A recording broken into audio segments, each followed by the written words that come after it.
भाजपने स्वतःची मुलं मोठी करावीत फोडाफोडीवरून शर्मिला ठाकरेंनी हा निशाणा साधलाय। तर शर्मिला ठाकरे राजकारणामध्ये कोणत्याही पदावर नाहीत, त्यांना चौकटी बाहेर ठेवा असं म्हणत नितेश राणेंनी पलटवार केलाय। राज ठाकरेंच्या पत्नी शर्मिला ठाकरेंनी पक्ष फोडाफोडीवरून भाजपवर हल्लाबोल केलाय। दुसऱ्यांची मुलं चोरण्यापेक्षा भाजपनं स्वतःची मुलं मोठी करावीत असा निशाणा फोडाफोडीवरून शर्मिला ठाकरेंनी भाजपवर लगावलाय। तुमचे कार्यकर्ते फक्त दुसऱ्यांच्या सतरंजा उचलायला ठेवलेत का असा सवाल शर्मिला ठाकरेंनी भाजप आणि राष्ट्रीय स्वयंसेवक संघाला केलाय। तर शर्मिला ठाकरे राजकारणात कोणत्याही पदावर नाहीत, त्यांना चौकटी बाहेर ठेवा असं म्हणत नितेश राणेंनी पलटवार केलाय।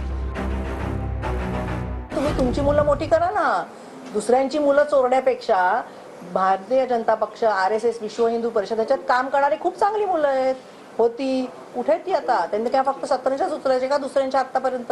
आता शर्मिला वहिनींच्या बाबतीमध्ये तुम्ही प्रश्न विचारायला आणि उत्तर देऊ, त्यांनी स्वतःचं मत तिथे व्यक्त केलेलं आहे। ते आज कुठल्याही राजकारणाच्या कुठल्या पदावर नाही आहे, म्हणून कृपया काही लोकांना जरा तुम्ही तुमच्या चौकटीच्या बाहेर ठेवा। ममता बॅनर्जींचा पक्ष फोडला, इकडे उद्धव ठाकरेंचा आणि पवारांचा पक्ष फोडला।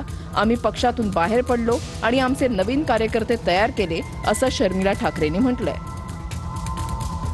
ममता बॅनर्जीचा पक्ष फोडला, इथे उद्धवचा फोडला, शरद पवार साहेबांचा फोडला। त्याच्यापेक्षा तुम्ही आता आम्ही पक्ष फोडला ना, आम्ही आमची नवीन मुलं निर्माण करतो। अरे तुम्ही तेवढं तर दाखवा, करा।